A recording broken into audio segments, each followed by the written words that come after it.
So I think just to begin with, Teri, this is Teri, and Teri's based now in Nashville. So this is live from her studio in Nashville, and I think to begin with, I've got to hold up this book, and I was thinking today, you know this book well, Teri, Music, Money, and Sex. Yes, and I know the identical twin brothers who wrote it, Jeff and Todd Brayback. And I couldn't stop thinking that this book is thicker than any maths book that I've ever had in my life, right? So, and it begs the question of why is the music business so complicated, right? Why do we need a book this thick to explain something that should ultimately be straightforward? So I think that kind of led me to the beginning of, these questions of why do we battle to grasp the business of music and the copyright within copyright? Is it because there's so many moving parts within a copyright? What makes music business so complicated? I think one of the things that I can say first off, it's because copyright has value, and anything that has value, you have to know how to protect and to navigate that. And so when you think about, oh gosh, it's crazy and there's so many complications, actually, Kurt, it's really not that complicated. Because let's say you wrote a song, right then and there you created a copyright, an intellectual property, and you as the creator, the author, are the writer. And then sometimes you're the publisher, or sometimes a third party is the publisher. And that it all starts with a song. And the thing is that the way people consume music is what dictates a lot of the rules. And so in order to protect that copyright, because if it weren't for everybody who's on this wonderful podcast here, if it wasn't for all of you doing what you do, there would be no music business, because it starts with the song. And it's not complicated if you think of it from that perspective. Right. Okay, so I should have started with this first, but I just wanted to wait for everybody to join. So just to explain who Teri is. Some of you have met Teri. Teri is the president and CEO of Real Music Works. Music Works is kind of all over the place. Now you can explain a bit more of that, Teri. It's a music rights management company that specializes in global writer, publisher administration, licensing and clearance, and music supervision for all media. Her executive experience includes overseeing the global music business for Fox Family worldwide, including Fox Family Channel, Fox Kids Network, Sabani Entertainment, MGM, Metro Goldwyn Mayer, and Himdale Film Corp. She started a career in performing rights management at BMI. So for those that don't know, that's kind of like the SAMRO. That's a PRO. And in film and TV relations, and currently Ms. Carpenter. Teri is the Vice President of the Association of Independent Music Publishers, Vice President of Independent Music Publishers International Forum, and a member of the NMPA, Independent Publisher Advisory Council. So that's a lot. Well, I'm also the Los Angeles chapter president of the Association of Independent Music Publishers, the AIMP, and the former national chair. We have a rotating chair position, and now our chapter president of Nashville is now the national chair. But needless to say, I think, hopefully the message is that, I'm all about the independent creator and rights owner. And that's what's key to bringing Kurt and I together, and how we learn to coexist in this world of majors that seem to get bigger. They're not as many, but they're getting bigger. And, our music means so much more now, more than ever, because of the digital market. And we'll get into that. But yeah, I have an office in Los Angeles where I started my business 12 years ago. This coming Monday is our 12th anniversary. And we just, during I like to call it our COVID vacation, we have opened Nashville office, and we are just finishing the build out of our studio. So this is our new headquarters, with our administration being in Los Angeles and our film and television pitching. happening out of LA and really out of Nashville. Most of the music companies in the US are moving their headquarters to Nashville because the business climate is so much better for us. So not only is this, Music City, this is also the creative and global headquarters for most music companies in America now. Yeah. So that's why we're here. Okay, so should we get going with some of my beautiful questions? Love your question. We're going to start at the beginning, right? Because that's always a good place to start. So without complicating much, just to start with kind of understanding. So I would suggest if you've got a pen and paper to grab it and to make notes, because it's music business is a weird thing. It starts off simple, but it kind of gets to a place of no understanding really quickly. So my first question is just to explain the difference between the sound recording and the musical composition. So these are the two different parts within a copyright of a song. If you can just explain the difference between the two and how they protect it, like who owns what. So you get a song, what do you protect? Okay. Well, as I started our conversation, it all begins with the song. So when you lend pencil to paper, and you write down lyrics, and you start playing on your keyboard or on your guitar, and you start putting together the notes, and you have a song. The song is the underlying copyright to a copyright. So it's the underlying work to a musical copyright. The other, and there is a writer or writers, which is 50%. Think of it in a pie. The first half is the writer's share, and however many participate in that. And then the lower part is actually the publisher who owns the copyright. Now, there are copyright rules that are different in every single country, but this pie is always something that is not changeable, meaning that it is interchangeable between all of the places in the world. A copyright consists of two parts: a writer share and a publisher share. Now, the musical recording of that copyright is called a sound recording. And again, think of the pie. The artist or musicians and producer, they're the first half. The other half is the owner of that sound recording, which could be the person who paid for the sound recording, or it could be via a negotiation of a business relationship for services. It could be the record label. It could be a number of people. But again, you have two parts: creator and then the owner of the actual sound recording. So two parts. But there's one thing very distinctly different between both of them, and that is you always need a copyright in order to have a sound recording. So the song comes first. It all starts with the song. Right. Okay, so going back to the sound recording. So just to clear that up, we're going to refer to that as a licensing, right? You license the sound recording. You don't. Well, not necessarily a sound recording. It depends on what you're doing with it. With respect to artists who create sound recordings, they get mechanical revenue for the purchase, download, or stream of their song. They could use. They could use it in so many different other areas, in that the record company could use it in a live format because there is live exhibition of videos and all sorts of other things. It depends on how you're going to use it. Yes, you license music out, but the sound recording in itself is used in different formats: live, sync, mechanical, streaming, you name it. That sound recording can be used across the board. Okay, so then let's quickly go to the PRO now. So I'm a musician, right? I've written a song and I've recorded it, right? So now my streams of revenue would be the fact that I own the song, the copyright, and I own the recording. Let's just say that's the case, right?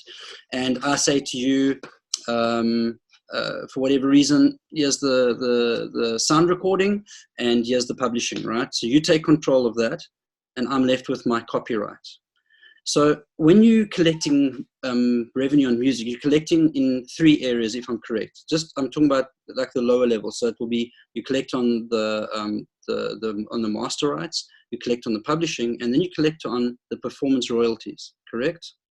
Okay, well, actually, what I would encourage you to think about it is from the song to the sound recording, because the song comes first. You could write a song and it could take a while before it's recorded. Okay. So with respect to the song and the PRO, it's and actually it's a CMO, a collection management organization, which for the song it's a performing rights organization. For the sound recording, it's a neighboring rights organization. So for the song, you have performance rights, you have mechanical rights, you have print, and you have sync. And so it's under performance. So really 4 areas that are basic.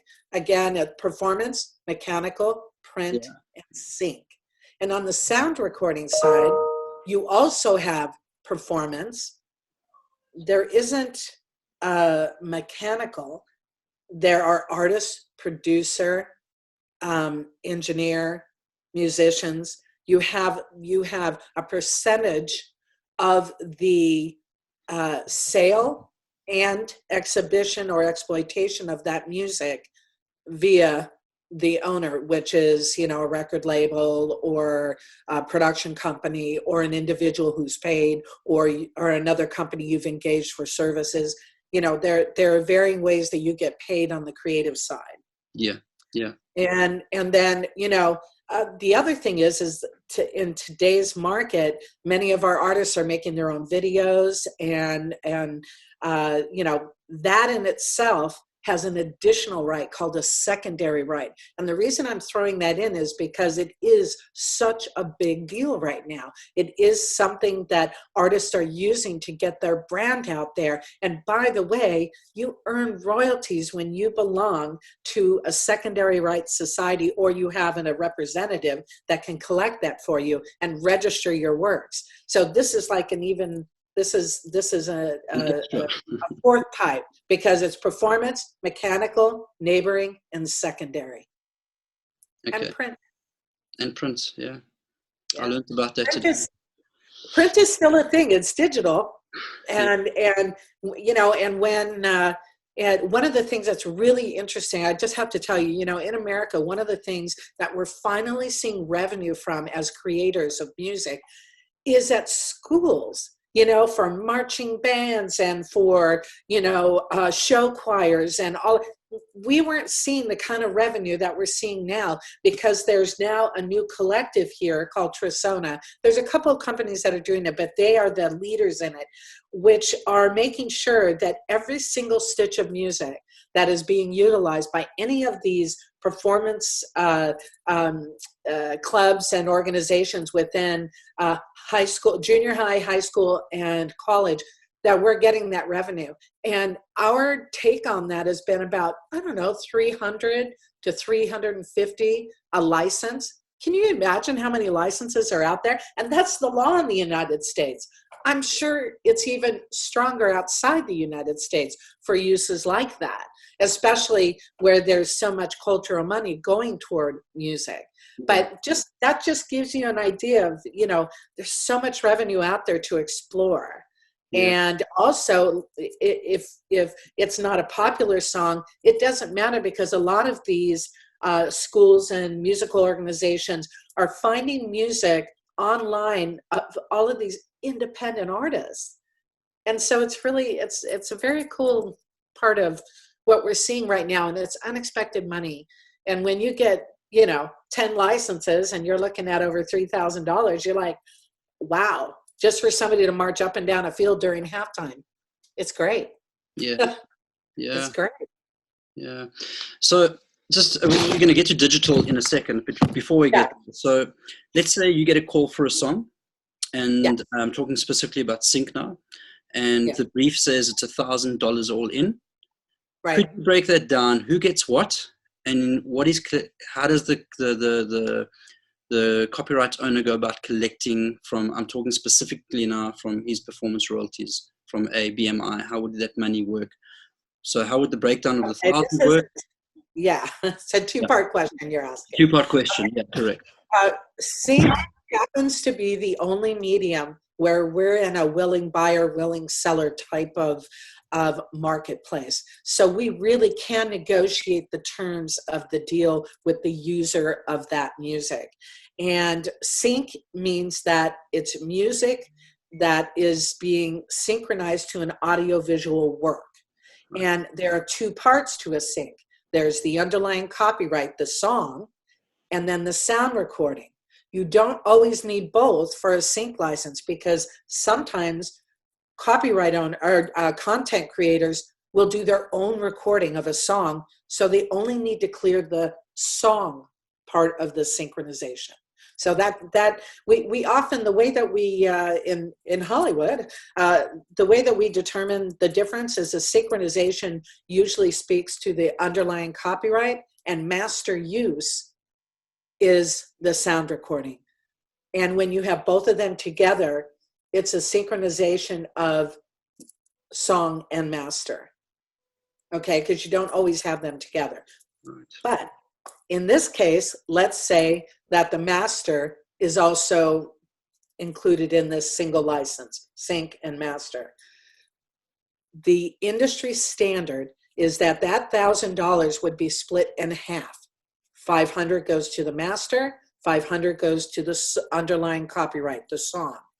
Then from that $500, depending on the agreement in place between the parties, that means the top half, the artist, producer, engineer, and the owner of the sound recording, that amount is distributed accordingly. It could be 50-50, it could be whatever the agreement dictates, because there could be an interest of that artist to be represented, and the way they're able to compensate that company for providing services is by giving them a greater share. So let's just say for convenience, 50% would go to the artist, 50% would go to the master rights owner. It's the same on the writer's side. It all depends on the agreement in place with the publisher and with the writers. But normally it is a split in half. And then if there is a participation, they would just take it off the top before they send it to the writer. But this is not rocket science. This should be very transparent, and there should be no funny business about understanding exactly where every penny goes. But that's how it works. And do you see, we instead of having a mechanical rate, which is mandated by law and unmovable, in the field of sync and master use, we can negotiate the terms. It's wonderful. It's sky's the limit, depending on what kind of use they're making of that audiovisual work. Okay, perfect. So that answers the first part of the question.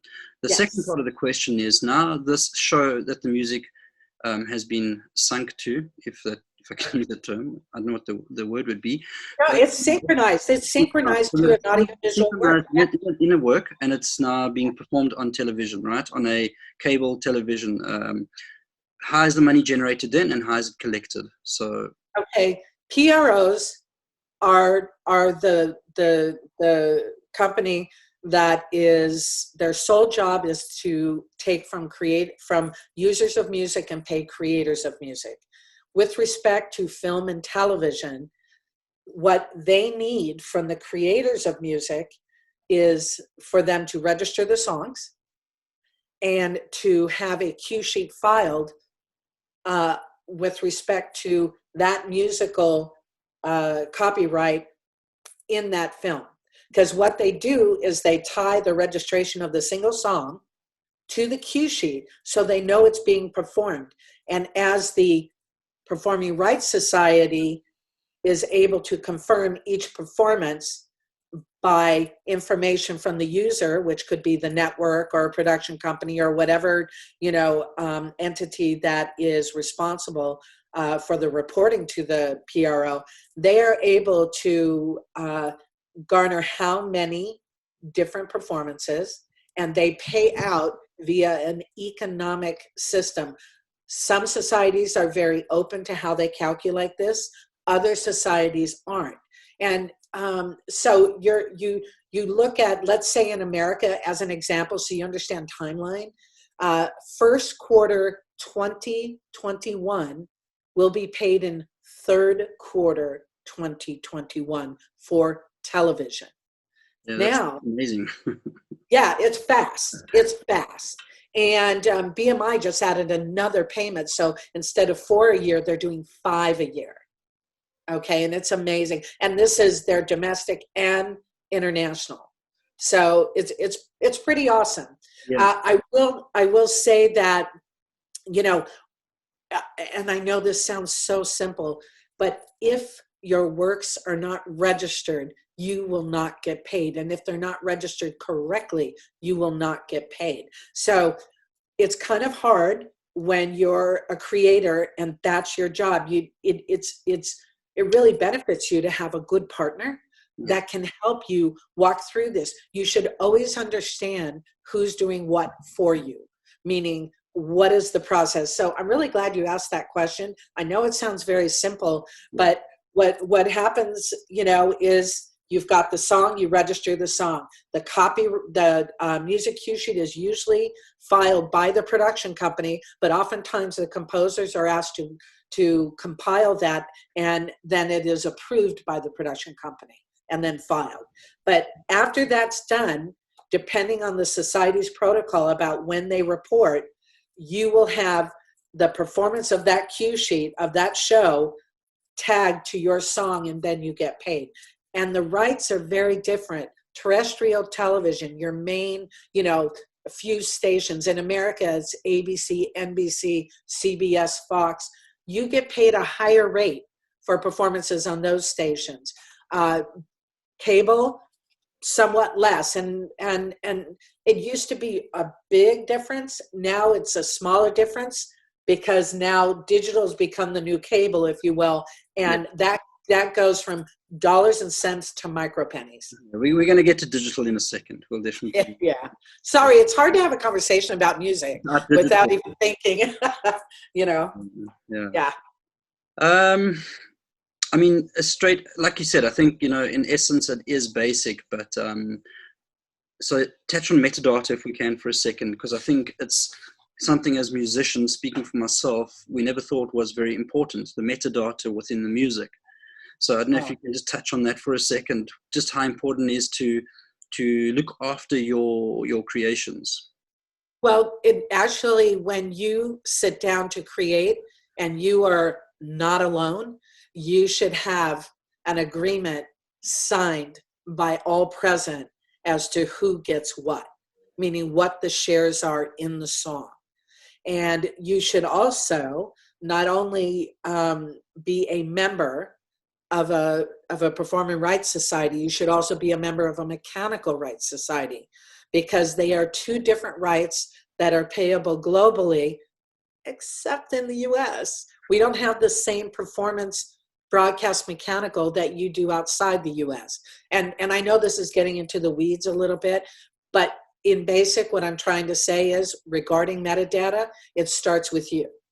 You need to become a member of a society or multiple societies, and I do have a theory on that and a strategy on that, so that you can receive revenue as your performances are being tracked around the world. So that's one. As a writer, as a publisher, you should be a member. Now, if you're a writer and you're the same publisher, oftentimes writers just claim 100% of their share of both sides. For business reasons, globally, I highly recommend that you not only have your writer's membership, but you also have a publisher membership. It's very key because it causes less confusion. We are a writer-publisher industry, not a writer only. And so even though that covers both sides, and some societies, it's not a problem, in the world at large, it is. So it starts with you. And what does that mean? once you've signed up as a writer and publisher, you are going to give that society a list of songs, or if you've only got one, that one song, and you have to provide them the information about that song, the name of the song, who's the writer, who's the publisher, and what your percentage shares are. If Kurt and I wrote a song together, of course it would be 75-25 Kurt. I'm joking. 50-50. And so it would be, you know, his name, my name, and our shares, and then our publishing company names. You know, you have to make sure you do that very basic thing. And then you need to keep a running master list of all your copyrights. We do that for our clients, whether we get the information from a cue sheet where they only have one song, or they have an entire show, or they have an album, or whatever it is. And if they only own a portion of that copyright, we make sure that we have a comprehensive list of each and every copyright outside of what any neighboring rights organization would have it, or any PRO like SAMRO, because their records are not as correct as ours. The creators, you are the ones who know who owns what. And so we, on a quarterly basis, check the registrations for our clients, because we have found an incredible amount of mistakes just by human error.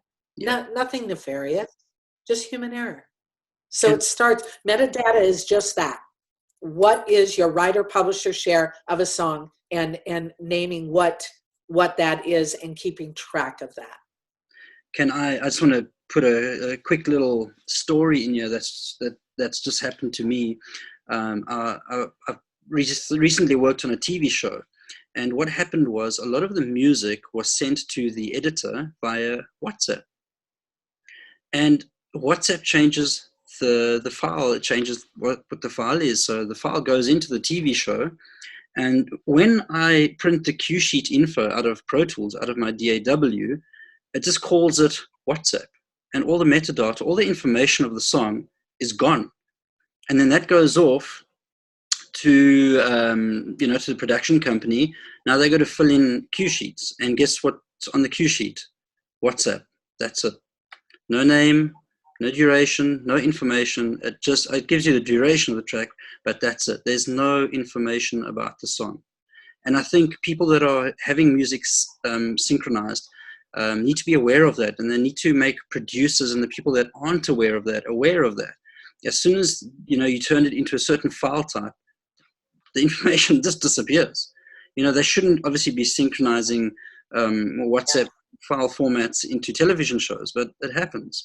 And so I think that as a music owner, I should be aware of that and be asking for those cue sheets from the producer, from the production company, making sure that my music is listed correctly. So as a composer, as a composer and producer, there's a lot of admin, and unfortunately I was never good at it. I think when I needed to go buy bread, then I had to get good at it. So just a note there, just on how you really need to track your stuff, and make sure that it's been listed properly. You cannot rely on companies to do that for you, because they just don't get it right. And well, not the collecting societies and not the production companies. But here's something, I just want to tell this very quick story to help you understand why getting administrative support is a very important thing in this business. I have an Emmy award-winning composer client who was ASCAP for the world. And this composer for 10 years wrote on this show. And when he said, I'm just not getting the right kind of royalties, my co-writer is getting so much more, and I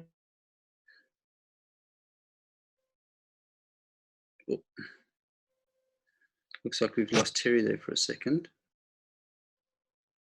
I think, guys, whilst we wait for Teri to come back, if there's questions, if you guys can leave them in the chat. If you've got specific questions, we'll try and get through some of them. I'm just waiting to see why we have got a frozen Teri at the moment. So please, if you can just type any questions you have in the chat.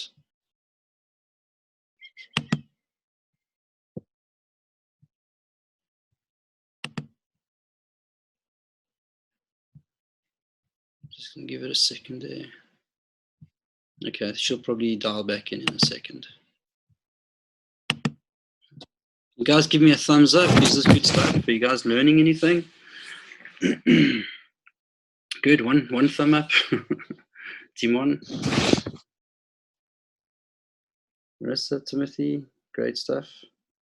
Yeah, I think you know, just once again what Teri says, I just want to echo that whole protection thing. And I think from the beginning, you know, guys, like she says, when you're in a room, it doesn't matter if you're in the room with your brother or with a friend. It's important to get these things, you know, to get these agreements in place, you know, because they can cause havoc later, you know. Because there's money involved. Whenever there's money involved, we need to protect ourselves, you know. Let's see. Specific to South Africa. Okay, so we'll get to that for now. Timon, we'll get your question in a second. Our songs with who should we register our mechanical rights with, and is there a company like Teri's that can help manage this for us? So in South Africa, we've got SAMRO and we've got Capasso. SAMRO being the PRO and Capasso being the mechanical rights guys. Sure, it's a very grey area. You know, I think a lot of guys will be signing with a PRO locally, like SAMRO, and then they move a lot of their stuff overseas, depending on where your work lies. Like a lot of my work lives in Africa. A lot of it is on African television, etc. So it's worth it for me being part of SAMRO. But at the same time, I would like to take some of my stuff overseas, especially music and works that are going to be played that side. So I think you've got to do what works for you, you know. So personally, we can have a chat about this, you know, because it's quite a sticky subject for some musicians about which PRO, you know, whether SAMRO is servicing our musicians or not. You know, that's another chat all on its own, you know, another 2-day discussion. But we help with administration. We can help people if they want to sign with BMI. We can even take it as far as collecting on their behalf, you know, so we offer all those administration services. But at the end of the day, you've got to see as a composer what works for you, you know, so each person's going to be different. Whatever their requirements are will be completely different, right? I hope that answers your question. Should I register my songs even though they're not being used? Absolutely, you know, for protection. I think it's very important to register your songs. I think that's why it's important right from the beginning to make sure that you do register with a correct PRO. If your works are going to be predominantly overseas, I would consider one of the guys overseas. So it's a lot to think about, you know, deciding who's going to protect your works. Will it be BMI? Will it be SAMRO? Will it be you know, will it be PRS? You know, you guys need to kind of decide what's going to work, what will work for you.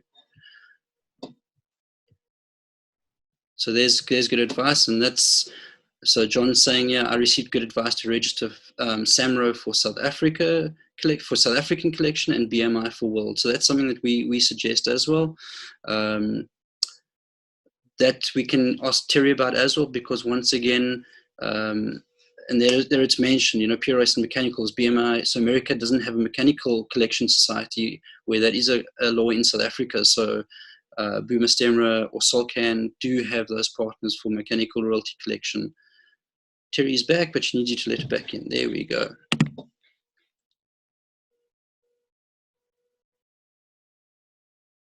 Okay.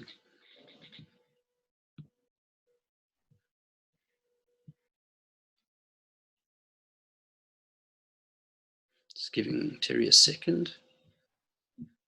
I'm going to ask her to cover quickly on PROs. We can chat about that for a second. Not quite sure. Let's have a look here.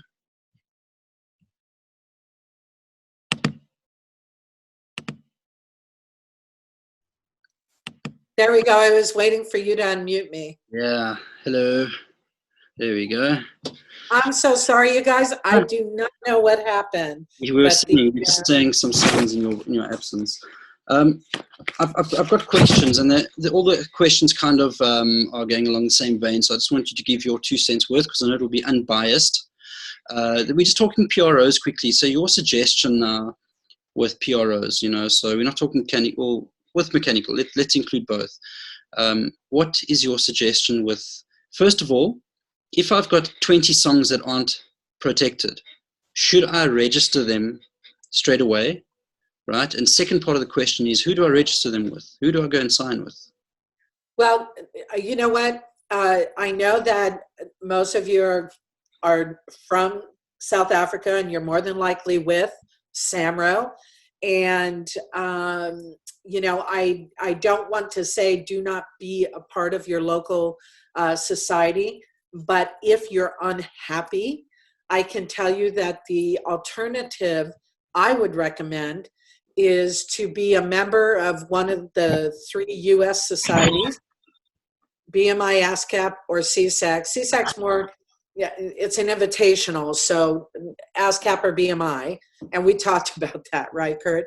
And then for the rest of the world, and that's just for the U.S., not Canada, not North America, just the U.S., and for the rest of the world, to be a member of a performing rights society that also has a mechanical rights society to it, all in one. And the two that I think would really facilitate well for those of you in South Africa are either Boma Stemra out of the Netherlands or Socan Sodrak in Canada. And the reason I say you cannot receive the various forms of mechanical revenue that are available to creators around the world if you are not a member of a mechanical rights society. And in the US, our BMI, ASCAP, CSAC cannot collect mechanical royalties. You are not eligible to collect mechanical royalties if you are a member of one of those societies for the world. So the problem is for most creators here in America is they don't realize this. But having said that, your works have to be created in a qualifying territory to receive mechanical royalties.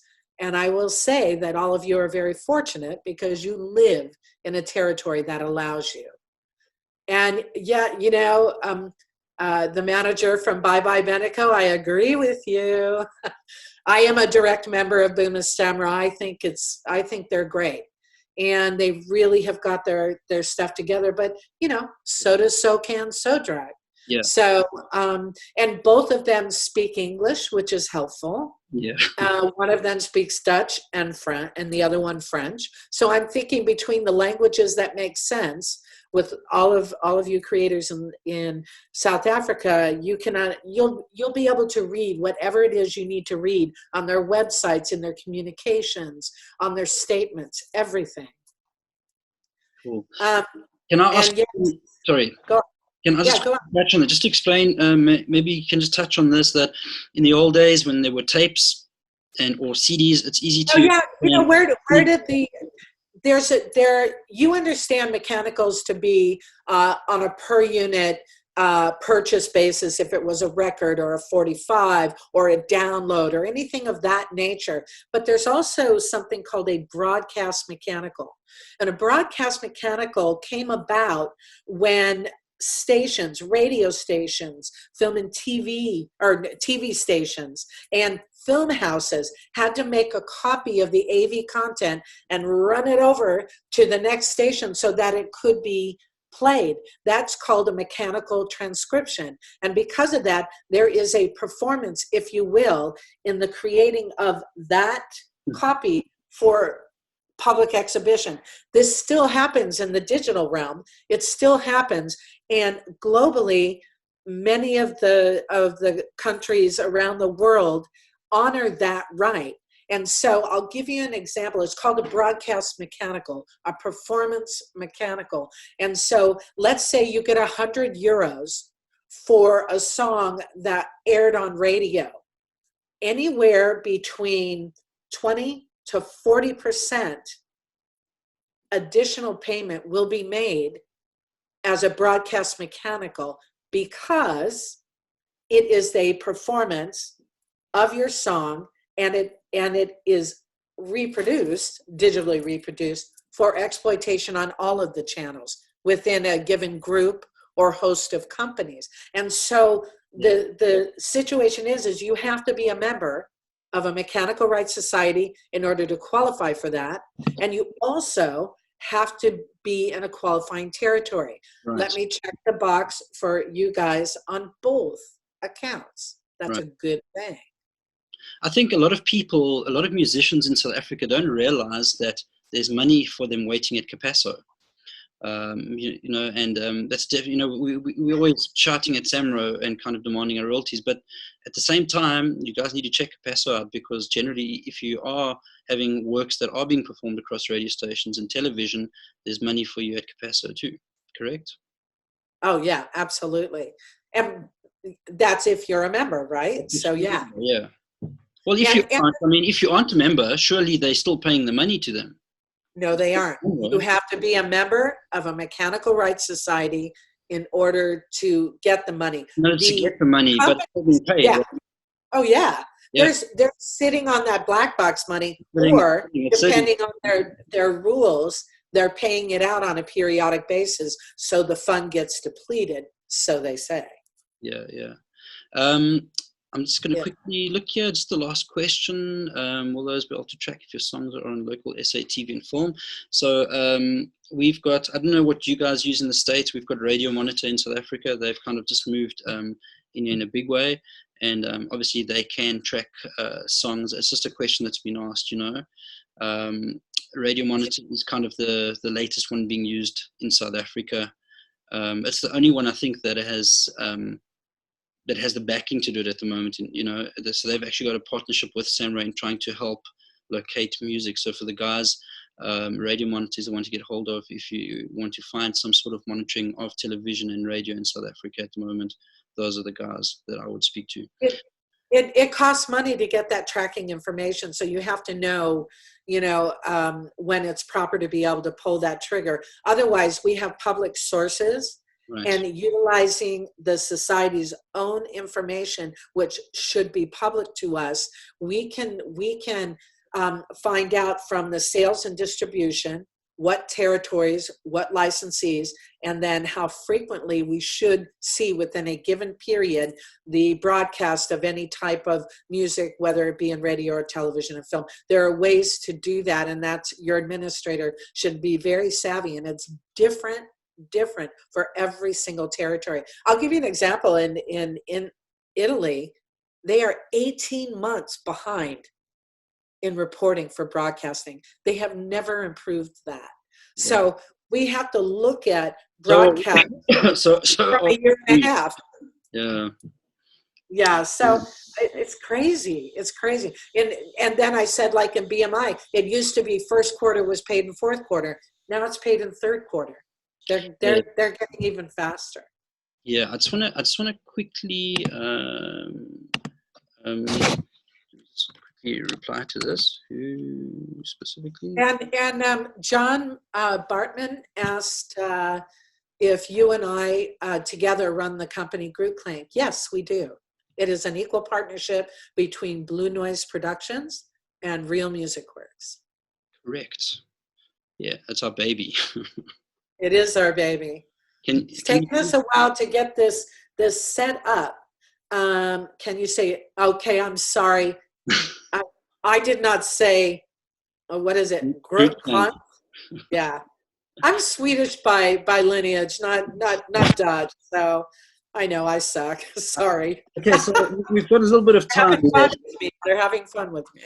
We do have a little bit of time left, so I just want to quickly talk about digital, because obviously we've lost, And I was looking at some figures today. I think regardless of what they say, we can all agree that it's not great for content creators, right? But I was looking today at, I looked at all of them, Spotify and Apple, the normal big guys, about the kind of revenue that you have to be making, the amount of streams you have to have on a monthly basis to have some kind of a income stream from it. And when I say income stream, I guess as musicians, we have several income streams, but these days it seems like selling t-shirts, selling erasers with your name on, even pen, it's almost like selling stationery makes more money than streaming, So I guess where I'm going with this is sync seems to be a place where it's still lucrative for musicians to make a dollar,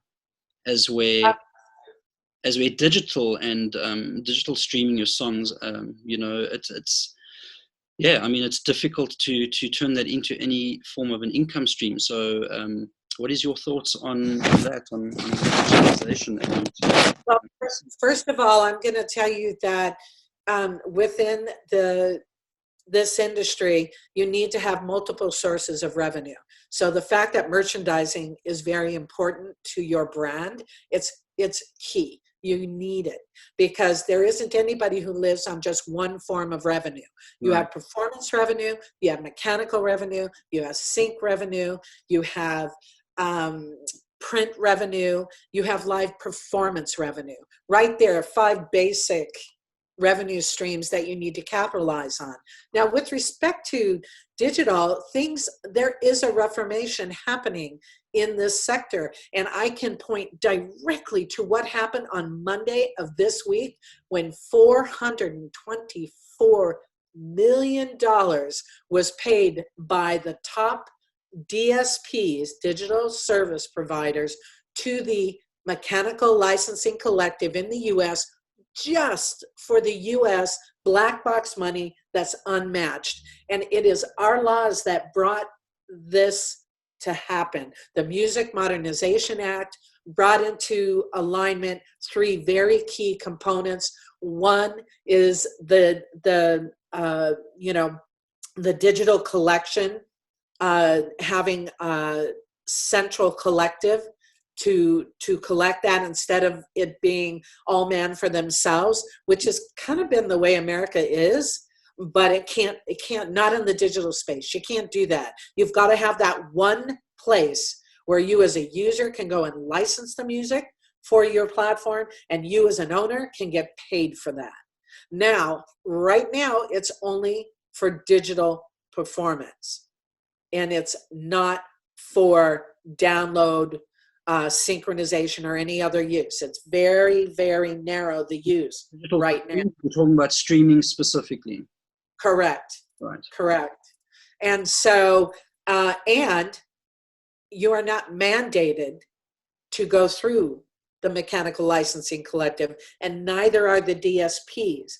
But what is bringing the DSPs to the table is the fact that they have the protection against liability if they pay forth all the money in their black box and they utilize the MLC to license the music that's being exhibited on their platforms. Here's the thing. The technology has created platforms on the backs of our copyrights. Technology has created platforms on the back of our copyrights. That doesn't mean they have the right to exist. But if we're going to be in this entertainment ecosystem, it's good business. We need to be able to find the best way to make it easy for them to consume our music at a fair and equitable price. And so this is a global concern and something that we're starting to see reformation on, and it's not going to happen overnight. And that's again why having administrative help and keeping an eye on this is so key. It's just a no-brainer. If I can just say something, I've seen, what's happening in music now is you'll have a band, they'll have some music, they'll sign maybe some kind of a publishing deal, and then the music goes to streaming, right? And then you pay somebody to push your playlists on streaming as well, which might cost $1,000. So in other words, it just seems like it's output after output after output after output after output, and really nothing coming back, So I think 2 questions. Number 1, why do musicians do that? And number 2, realistically, is digital a revenue or is it more of a business card? Digital will be the main source of all of our revenue, period, end of story. Wow.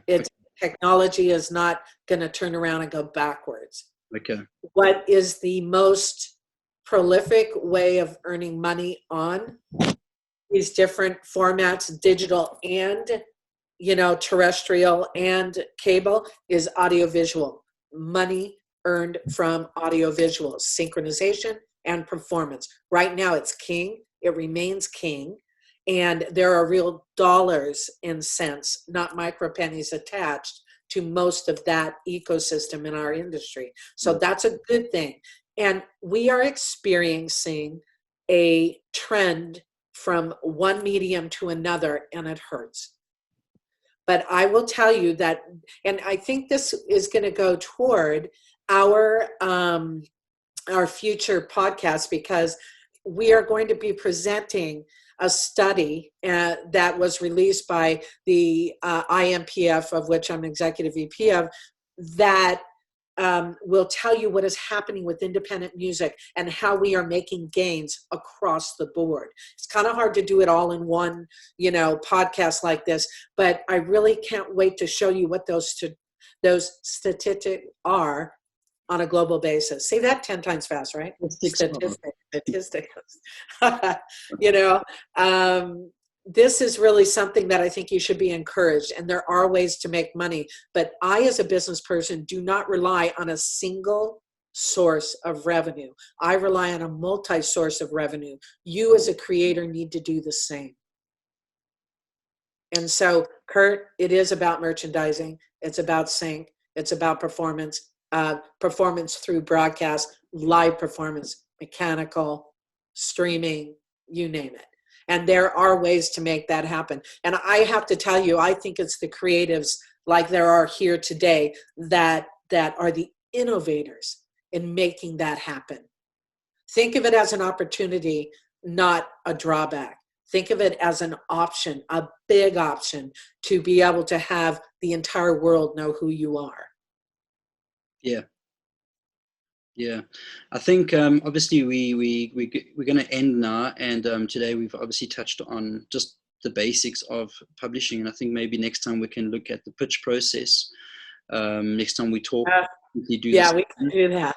And if anybody has any suggestions on topics that you'd like to learn more about, or that we could talk more about, please drop me a mail or put it into the comment section. We want to talk about these subjects, and obviously you can email myself. You can even email Teri. I will drop Teri's email into the comments section for you guys. And I think get in touch. That's going to be the best thing. Get in touch, and it's I think at the end of the day, Teri studied music. She's a musician, so am I, and we kind of on both sides of the fence. We want to see musicians win, and we want to obviously ourselves have a company that does both, that is successful and sees musicians win. So thanks for joining. I don't know if you want to say anything in closing, Teri. No, I just want to say thank you for having us, and thank you for coming to listen to us. And, I don't know, we're going to have every answer exactly as you'd like to hear it, but I think that we collectively have enough experience that we can let you know the history of what has happened in our industry, where it is now and where it's going in the future to our perspective. And I really hope that we have been helpful to you, and we really look forward to even bringing more value as we work toward the different concerns that you have and what the options are. What are the opportunities? We'd like to bring those to you, and really excited about that. And I want to hear everybody's music. This is a music company. I want to hear some music. So next time we need to feature some of the music of these amazing creators that I know we're surrounded by right now. I can't wait to hear it. Great. So man, have an awesome day. It's lunchtime, right? Yeah, I'm kind of hungry. And the sun is out. It's not snowing anymore. We're not slipping and sliding everywhere. And they're starting to open up music down on Honky Tonk Row in Nashville. So I'm looking forward to that. Great stuff. I will chat to you later, and we'll say goodbye to everybody. So I just want to also once again just thank everybody for joining, and thank you.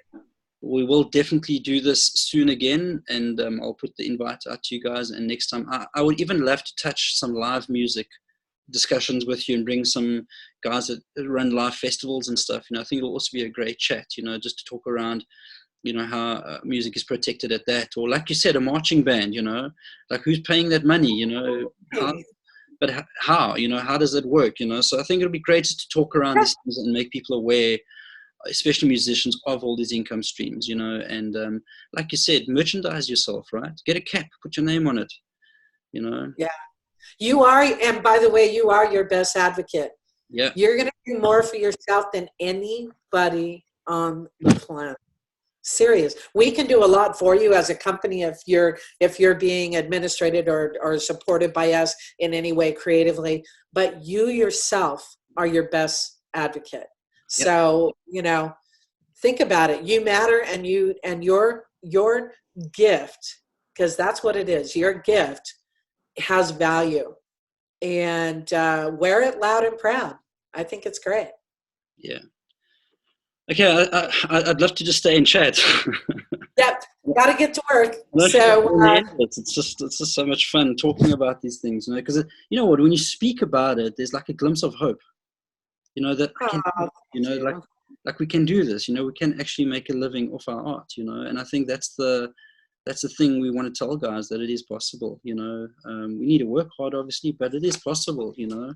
It is. Can't let things like even John was saying about the streaming, you know, it will get better. It's not going to change. It's not going to go away, but how it's managed will get better, you know. And I think, yeah, we just need to kind of hold on for that. And then, like you say, look at all those streams and exhaust them.